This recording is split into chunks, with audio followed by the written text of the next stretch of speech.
Cute Corner. If you weren't here last week, my name is Nadej and I'm your host for CheerTD. Our goal here is to help you find confidence. Are you confidently utilizing training through execution? Or in other words, are you cute? If you're unsure, don't worry, we're here to help.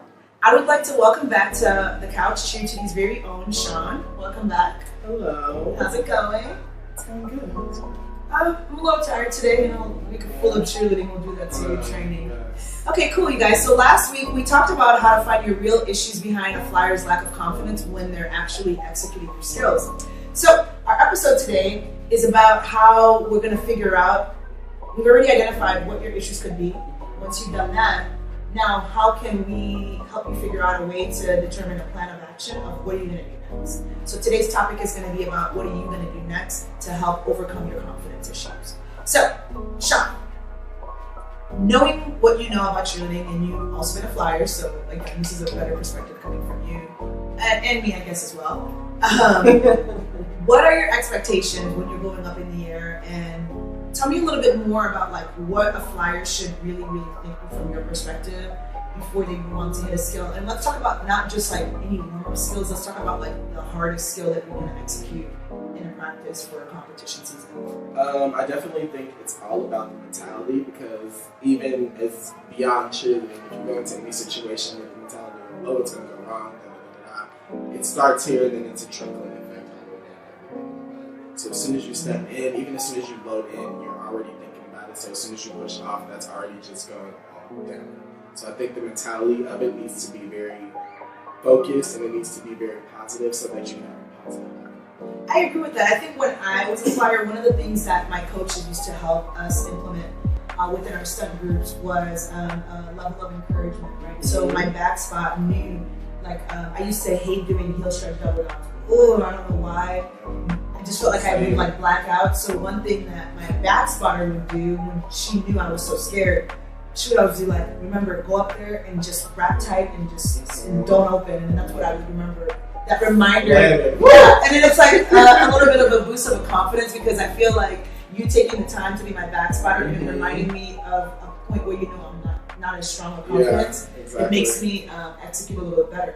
Okay, so we talked about mentality going into the skills. Any other things that come to mind that as a flyer you should try and do to ensure that you have success when executing that skill? Confidence and a good mentality really is my two major key points in that, honestly.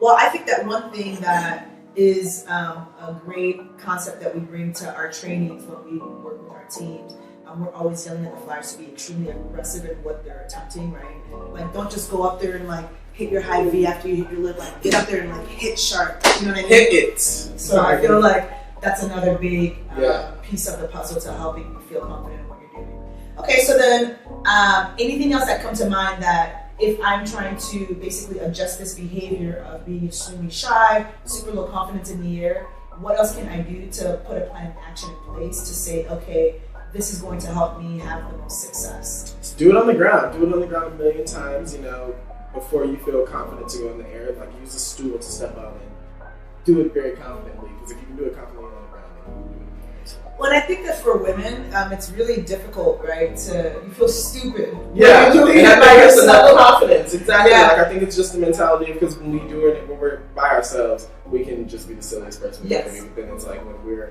some people are afraid to express that on the floor when there are people watching, and it's like, you just gotta get lost in the moment. Stop being scared to express yourself. Yeah. Sometimes when you feel like you look the stupidest, that's when you look the best. Correct. Honestly. So, we're old school, My coaches in high school used to make us practice on cans of beans, like Bush's baked beans. So we'd have to step up before we got in the air and practice. All brought our cans, we decorated them, and we would step up and hit our body positions, do our switch-ups, do our pull-ups. Yeah, and then that was like our can for the season until we mastered a skill.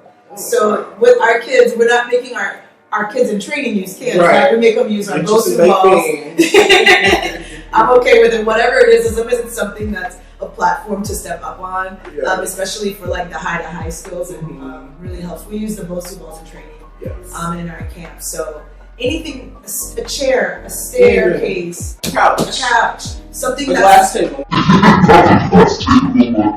Now we'd actually love it if you guys can give us your feedback on what you think you need to do in order for you to fly the most successful, like to be the most successful version of a flyer of you as you can be, right? So comment below on this episode just to kind of let us know what are some of the things that you've done, maybe some of your successors, some of your failures, like even the failures. Sometimes are the biggest learning. And so we just kind of like to see what you guys are doing to actively improve your ability as a flyer in the air and how well you execute your skills.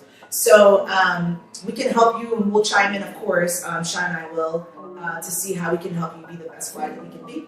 So we'd love to thank you, Sean, for coming again and joining us for this episode. And I'd like to thank all of you, the viewers, for watching and joining us today. And catch us again next week, same time, same date. Same couch. And then remember, you guys, stay cute, okay? Bye. Did you plan that? No. I didn't explain it. Not one. I was like,